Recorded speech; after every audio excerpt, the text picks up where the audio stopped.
Di dalam sejarah disebutkan bahwa Nabi Musa alaihi salam sesudah mendengar kalam Allah, Nabi Musa mendapatkan satu kenikmatan, satu kelezatan yang tidak pernah didapat sebelumnya. Nah, hanyar bepandir lawan Allah. Nabi Musa sudah merasakan satu kenikmatan yang luar biasa. Akhirnya Nabi Musa berkata, di dalam Al-Quran disebutkan, qala rabbi arini, hai Tuhanku, perlihatkan kepadaku diri engkau. Ini kata-katanya kalam Allah sangat nikmat didengar oleh Nabi Musa, sangat lezat.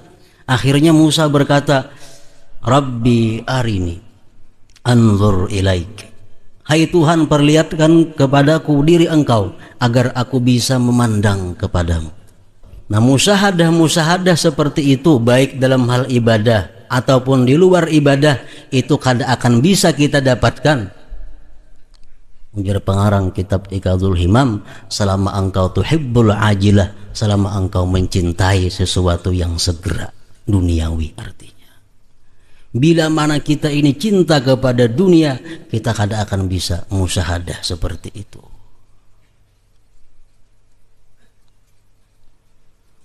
Jadi salah satu obatnya, caranya kayak apa supaya kita bisa beribadah dengan musyahadah tadi, melihat sesuatu bisa dengan melihat Allah. Az-zahir artinya biasa kita sebut adalah maha zahir atau maha nampak. Al-batin maha batin atau maha tersembunyi.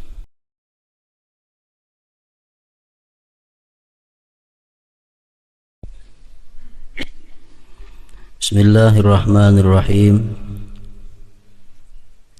Alhamdulillahi zahiril batin, al-mawjudati ayatuhu wa dalailuhu fi jami'il amakin. Ashhadu an la ilaha illallah wahdahu la syarika lahul muhaimin. Wa ashhadu anna sayyidana Muhammadan abduhu wa rasuluhu ilal insi wal jin. Allahumma salli wa sallim wa barik ala jaddil husanain Sayyidina wa maulana Muhammadin jami'il makarimi wal mahasin wa ala alihi wa sahbihil mayamin, amma ba'd. Yang ke-75 dan ke-76 daripada nama-nama Allah Al-Husna ialah Az-Zahir, Al-Batin. Az-Zahir artinya biasa kita sebut adalah Maha Zahir atau Maha Nampak. Al-Batin, Maha Batin atau Maha Tersembunyi. Nah, sedangkan maksud daripada nama Allah Az-Zahir dan Al-Batin itu adalah Az-Zahiru huwallazi zaharat ayatuhu wa dalailuhu fil ardi was samawat. Zahir artinya ialah Tuhan yang tampak, ayat-ayatnya, dalil-dalilnya di bumi dan di langit. Ayat-ayat Allah, dalil-dalil Allah jelas tampak baik di langit maupun di bumi. Idma min syai'in bil ardi was samawat illa wa huwa syahidun bi wujudihi wa qudratihi, karena tidak ada dari sesuatu baik di bumi maupun di langit melainkan itu menyaksikan dengan adanya Allah Subhanahu wa ta'ala dan kuasanya Allah Subhanahu wa ta'ala. Nah, ini maksudnya daripada nama Allah Az-Zahir itu. Jadi yang maha tampak, bukan artinya Allah Ta'ala itu nampak beikung, bukan demikian maksudnya. Maha nampak, maha jelas, artinya adalah dalil-dalil ayat-ayat Allah itu sangat jelas menunjukkan bahwa Allah Ta'ala itu ada dan berkuasa. Itu az-zahir.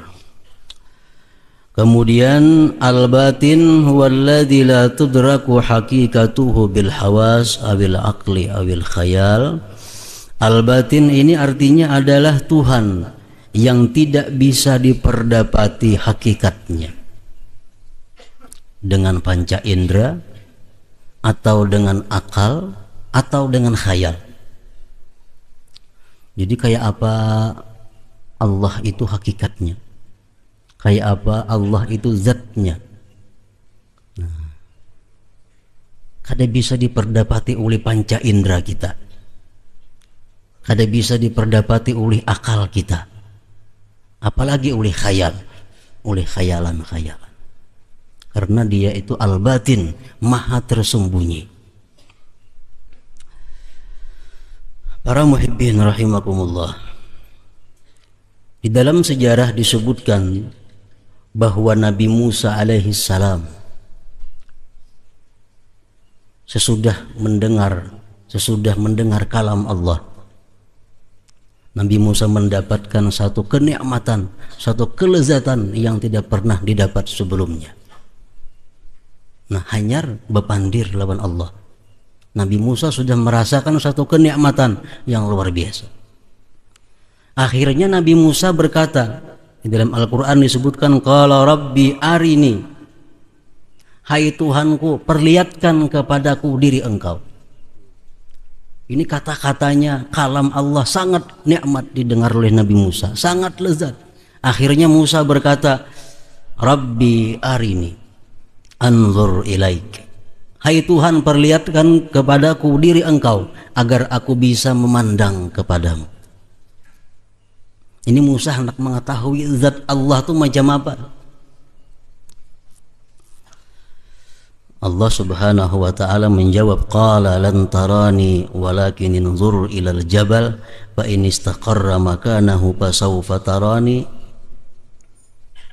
Ujar Tuhan, wahai Musa, engkau tidak akan bisa pernah melihat aku, engkau tidak akan bisa memandang aku, tetapi tengoklah kepada gunung Tur Sina ngarannya. Jika Tur Sina itu tetap pada tempatnya, maka engkau ada harapan bisa melihat aku. Falamma tajalla rabbuhu lil jabal ja'alahu dakka wa kharra Musa sa'iqa. Manakala Allah Subhanahu wa ta'ala bertajalli, menurut ahli tafsir, baru nur Allah, baru cahaya Allah bertajalli sebesar ujung kelingkingan. Menurut ahli tafsir demikian, nur Allah bertajalli sebesar ujung kelingkingan kepada gunung Tur Sina itu. Ja'alahu dakka, jadilah gunung itu hancur lebur. Nah, hanyar cahayanya Allah bertajalli bagi gunung. Kayak apa kuatnya gunung itu? Hancur lebur gunung. Sesudah melihat Nabi Musa gunung itu hancur lebur, wa kharra Musa sa'iqa, Musa pun tersungkur pingsan. Ini zat Allah, apalagi maha tersembunyi, kada akan bisa diperdapati oleh panca indera kita. Para muhibbin rahimakumullah, demikian pula akal. Akal kita pun kada bisa memperdapati, kayak apapun hebatnya akal seseorang, kada akan bisa memperdapati zat Allah atau sifat Allah. Jangankan zat dan sifatnya, kadang-kadang akal manusia pun kada mampu mencerna tentang perbuatan Allah dan hukum-hukum Allah. Allah menghukumkan ini, apa sebabnya? Kadang-kadang kita kada bisa mencari, kada bisa mencerna apa sebabnya demikian. Nah, fi'il Allah aja, hukum Allah aja kita bisa kada kawa mencerna akal kita. Allah sudah menjelaskan dalam Al-Quran, Rabbana ma khalaqta hadza batila. Setiap perbuatan Allah, setiap hukum Allah itu tidak ada sia-sia. Pasti dalamnya ada sesuatu. Nah, memperdapati sesuatu itu pun kadang-kadang akal manusia kada mampu, apalagi memperdapati yang ampunnya hukum itu Allah Subhanahu wa ta'ala, tersembunyi, al-batin.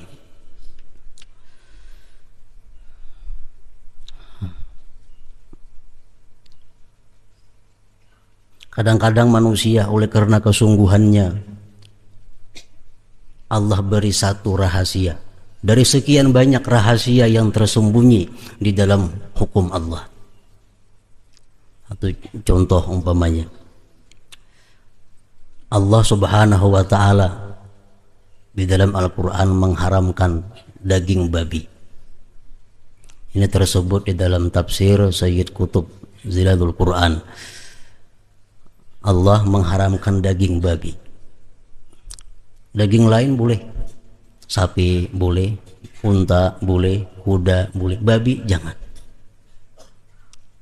Allah melarang pasti ada sesuatunya. Ada mau Allah melarang kalau ada sesuatunya. Berabad-abad manusia meneliti, kata Sayyid Qutb, sampai berpuluh-puluh abad manusia meneliti kenapa daging babi itu diharamkan oleh Allah. Ternyata dalam daging babi itu ada mengandung satu macam penyakit yang bisa membahayakan manusia. Itu berpuluh-puluh abad hanya satu dapat rahasianya. Nah, perbuatan Allah pun sangat tersembunyi, apalagi Allah Subhanahu wa ta'ala zatnya. Apa rahasianya? Sampai sekarang belum bisa ditemukan sebabnya. Berbagai macam penelitian belum ditemukan rahasianya. Kenapa Allah mengharamkan emas bagi laki-laki? Bini-bini boleh memakai emas, laki-laki haram memakai emas. Kenapa sebabnya? Karena emas larang, kada mesti.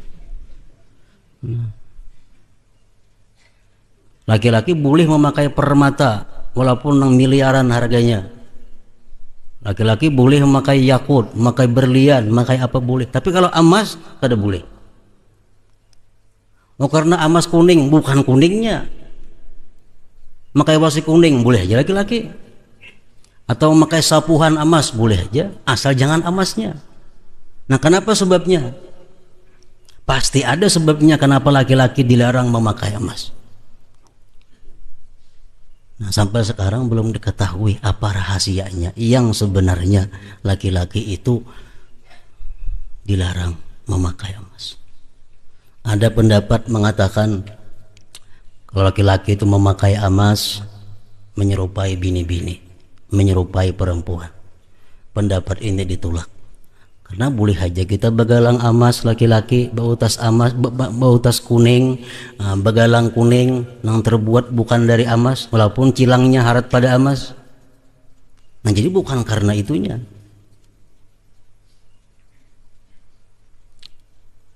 Ini termasuk daripada kandungan asma Allah al-batin. Tersembunyi Allah itu zatnya, sifatnya, perbuatannya, hukumnya. Artinya akal kita kadang-kadang kada bisa mengetahui apa sebabnya dihukumkan demikian.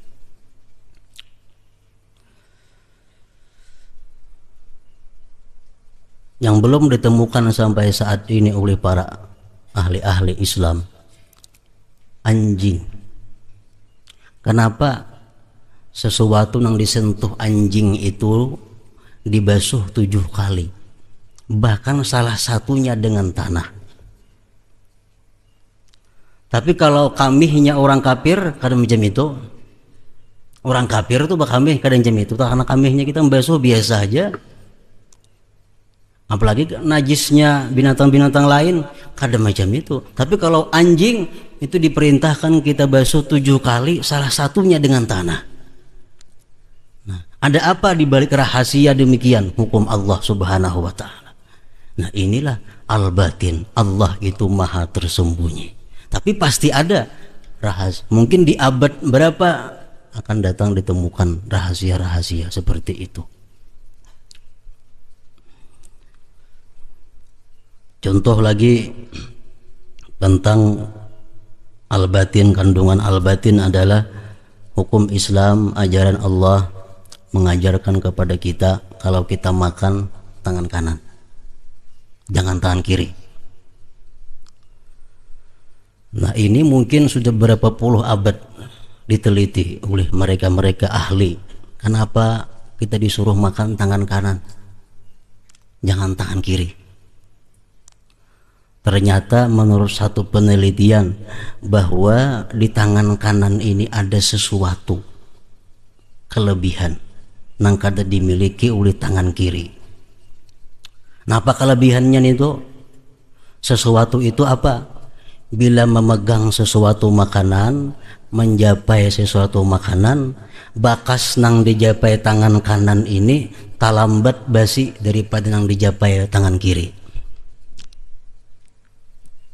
Gangan umpamanya sapanci, kita alih dua bagian, kita kucau tangan kanan sebuting, kucau tangan kiri sebuting. Kini lakasnya basi, lakas nang bekas tangan kiri tadi. Itu salah satunya. Mungkin ada puluhan bahkan ratusan lagi rahasia Allah di dalam yang demikian itu. Nah, al-batin huwa alladzi la tudraku haqiqatuhu, kada bisa diperdapati hakikatnya Allah dengan panca indera atau dengan akal, apalagi dengan khayal. Para muhibbin rahimakumullah. Al-mu'min bismillahil zahiril batin an la yahtajib 'anillah li'annahu zahir. Orang yang sudah percaya bahwa Allah itu tampak, bahwa Allah itu jelas tanda-tandanya, dalil-dalilnya. Kalau kita percaya demikian, kita tidak terdinding daripada Allah. Kita tidak terhijab daripada Allah karena Dia zahir, Dia tampak.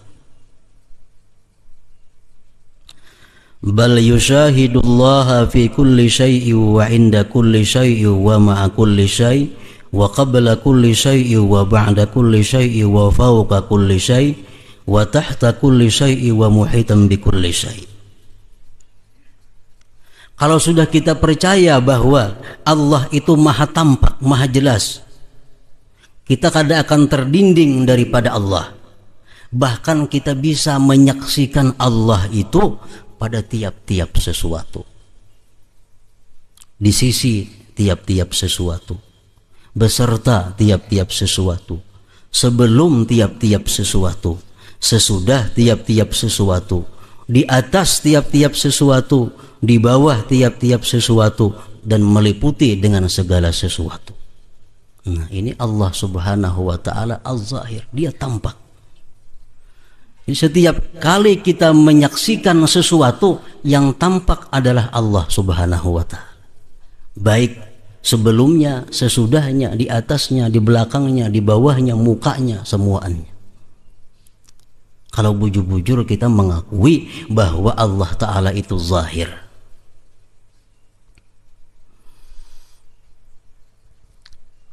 Faman lam yushahidillah fi kulli syai', barang siapa yang tidak bisa musyahadah kepada Allah pada tiap-tiap sesuatu, ini kada bisa menyaksikan Allah dalam tiap-tiap sesuatu, bahwa a'ma, berarti dia buta. Berarti dia buta. Karena sesuatu yang tampak itu, kalau kita kada melihat, berarti mata kita ada masalah. Karena jelas nampak. Faman lam yushahidillah fahuwa a'ma, siapa yang tidak bisa musyahadah kepada Allah berarti dia buta. Wa man kana fi hadhihi a'ma fahuwa fil akhirati a'ma wa adallu sabila, barang siapa dalam dunia ini dia buta, maka di akhirat dia lebih buta lagi dan lebih sesat jalannya. Maksud buta ini buta nang apa? fa innaha la ta'mal absar walakin ta'mal qulub allati fis sudur. Bukan buta mata ini, tetapi buta hati yang ada di dalam dada. Nah, para muhibbin rahimakumullah, kayak apa cara kita musyahadah? Kayak apa cara kita menyaksikan Allah pada tiap-tiap sesuatu itu? Karena sesuatu itu luas. Sesuatu mencakup segala-galanya. Ngarannya gini, sesuatu. Kita disuruh supaya musyahadah, menyaksikan Allah pada tiap-tiap sesuatu. Ulama-ulama tasawuf bermacam-macam mengajarkan kepada kita caranya musyahadah itu. Salah satu cara musyahadah itu adalah bila mana dia menyaksikan sesuatu, dia menyaksikan sesuatu itu minallah wa billah wa lillah wa ilallah. Artinya apa? Kita melihat umpamanya gunung, melihat langit, melihat sapi, melihat unta. Kita melihat bahwa itu adalah dari Allah dan dengan pemeliharaan Allah dan milik Allah dan kembali kepada Allah. Nah, kalau kita bisa macam itu melihat sesuatu, baik itu perkara-perkara, masalah-masalah yang kita hadapi, kita sudah tergolong mendapatkan buah keimanan kepada nama Allah Az-Zahir ini. Melihat kita pohon umpamanya, melihat pohon itu kita disuruh musyahadah kepada Allah. Artinya bukan melihat Allah, pohon itu lain. Maksudnya apa? Kita mau pohon ini adalah dari Allah, dari kudratnya, dari macam-macam sifatnya timbul pohon. Dan pohon ini adalah billah, dia dengan Allah. Artinya apa? Pohon ini kada bisa lepas daripada Allah, dipelihara, diawasi, dirawat oleh Allah Subhanahu wa ta'ala. Dan pohon ini lillah, milik Allah, dan ilallah, kembalinya nanti kepada Allah. Nah, kalau kita bisa demikian, kita berarti sudah mendapatkan satu musyahadah. Itu masalah dunia, masalah ibadah. Nah, ibadah kita dituntut agar musyahadah. Kita sembahyang, kita puasa, kita berzakat. Apabila kita kaum musyahadah dalam melakukan ibadah-ibadah ini, kita terhindar daripada ujub, terhindar daripada riya, terhindar daripada minta puji, minta sanjung kepada manusia. Asalkan dalam melakukan ibadah itu kita musyahadah kepada Allah Subhanahu wa ta'ala. Kayak apa cara musyahadahnya? Ibadah, sembahyang contohnya. Sebagian ulama mengajarkan kepada kita sembahyang ini minallah, dari Allah. Hidayah, taufik datangnya dari Allah, sehingga kita terbuka hati sembahyang. Nah, kawa melakukan sembahyang minallah, dari Allah. Kemudian kita sembahyang ini adalah billah, dengan kekuatan yang diberikan Allah, dengan izin Allah, dengan pertolongan Allah kita bisa sembahyang. Dan lagi lillah, kita ini adalah miliknya Allah. Dan apa yang kita gawe ini ilallah, akhirnya kepada Allah. Nah, kalau kita bisa melakukan ibadah seperti itu, ibadah apa saja, nah kita terhindar daripada ujub, kita terhindar daripada riya. Kenapa kita beribadah tuh kadang-kadang minta puji kepada manusia? Karena kita kadang menyadari bahwa kita ini kalau beribadah pertolongan Allah. Kita kadang menyadari bahwa kita kalau beribadah ini karena taufik dan hidayah dari Allah. Kalau kita meyakini, kita musyahadahkan mata hati kita bahwa kita beribadah ini adalah dari Allah, dengan Allah, dan kita ini milik Allah dan kembali kepada Allah, ibadah kita kayak apa aja selamat daripada ujub dan riya. Walaupun kita dipuji orang dengan ibadah kita sedemikian, dipuji orang, kita gembira, kita kada riya, bahkan gembiranya pun dapat pahala. Seorang sahabat pernah bertanya kepada Rasulullah sallallahu alaihi wasallam. Ujar sahabat itu, "Wahai Rasulullah, bagaimana kalau seseorang itu beribadah, kemudian manusia memperbincangkan ibadahnya, menyebut-nyebut ibadahnya, akhirnya dia gembira?" Nah, ujar Nabi, dia dapat pahala dua. Satu pahala ibadah itu, dua pahala gembira itu. Kenapa gembiranya berpahala? Sebab dia gembira bukan dengan ibadahnya, dia gembira bukan dirinya, tapi dia gembira dengan apa yang diberikan Allah Subhanahu wa ta'ala kepadanya. Nah, ini musyahadah dalam ibadah. Az-zahir, Allah maha tampak. Jadi dalam ibadah kita nampak menyaksikan Allah.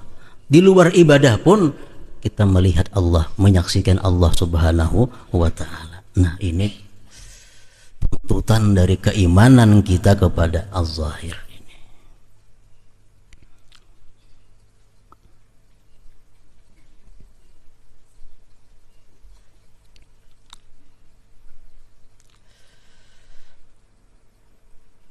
Dalam Al-Quran Allah Subhanahu wa ta'ala berfirman,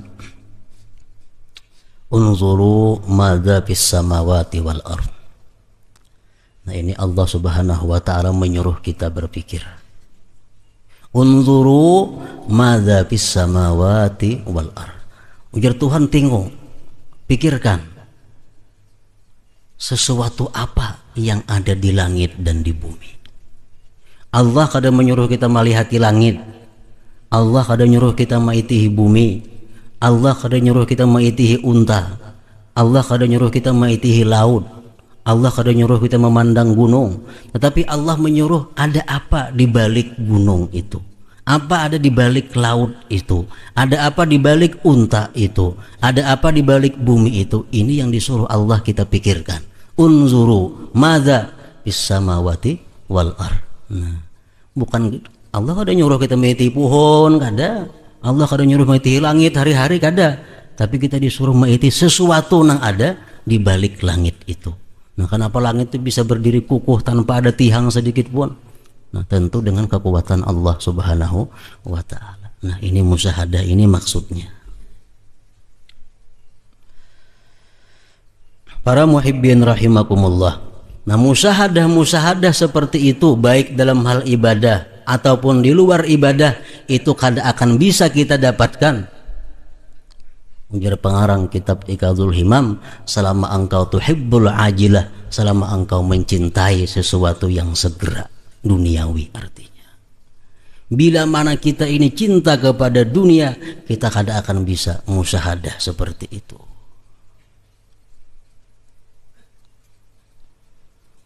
Jadi salah satu obatnya, caranya kayak apa supaya kita bisa beribadah dengan musyahadah tadi, melihat sesuatu bisa dengan melihat Allah.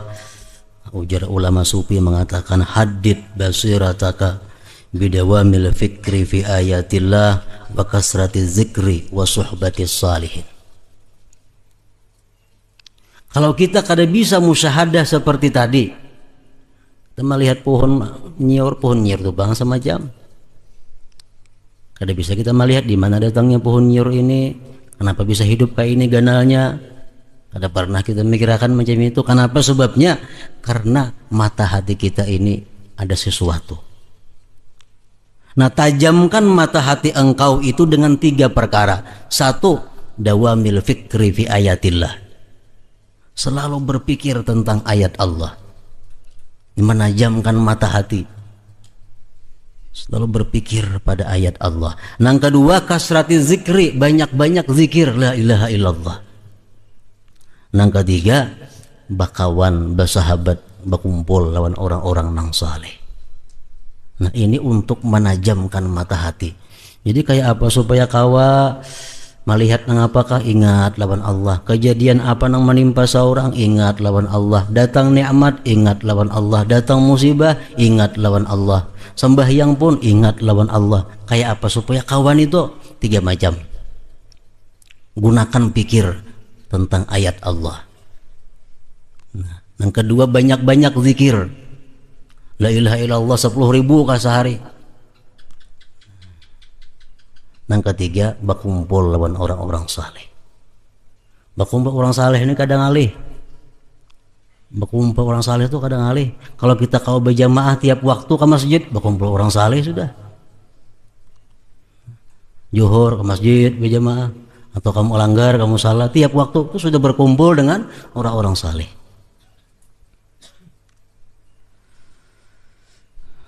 Nah, yang pertama, buah keimanan kita kepada al-zahir al-batin tadi menuntut demikian, bahwa kita mesti selalu musyahadah menyaksikan Allah subhanahu wa ta'ala pada tiap-tiap sesuatu. Yang kedua, ayya'tarifa bil ajzi an idraki hakikatillah. Kita mesti mengakui bahwa kita lemah daripada memperdapati hakikat Allah, hakikat hukumnya, hakikat perbuatannya. Kita mesti mengakui.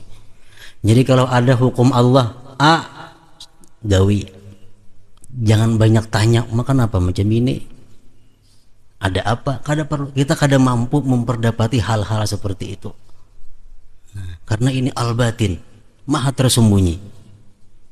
Kita mengakui bahwa kita kada mampu memperdapati itu. Nah, yang ketiga, keimanan kita yang demikian tadi menuntut ayyaj'ala batinahu khairan min zahirih, bahwa seseorang itu mesti menjadikan batinnya lebih baik daripada zahirnya.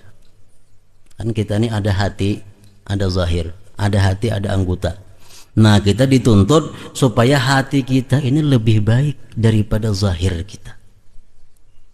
Sesuai dengan doa Rasulullah sallallahu alaihi wasallam, Allahumma ja'al sarirati khairan min alaniyati waj'al alaniyati salihah. Ujar Nabi, ya Allah, jadikanlah batinku lebih baik daripada zahirku, dan jadikanlah zahirku baik juga.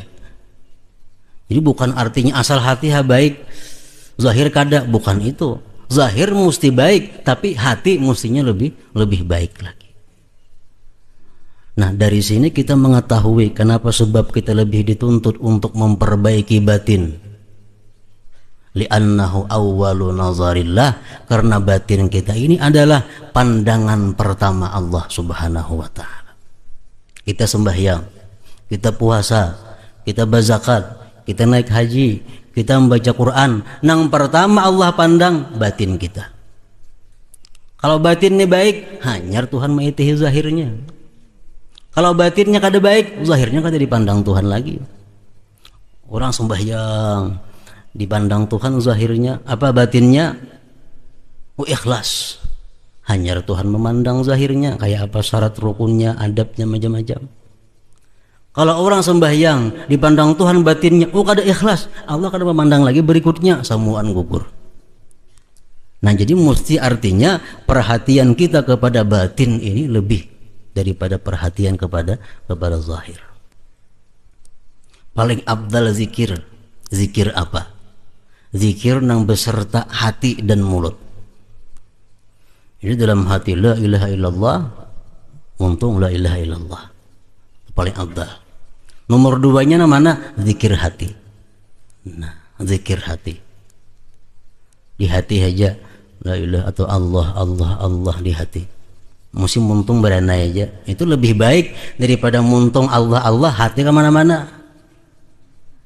Nah, lebih baik hati na Allah daripada muntung Allah.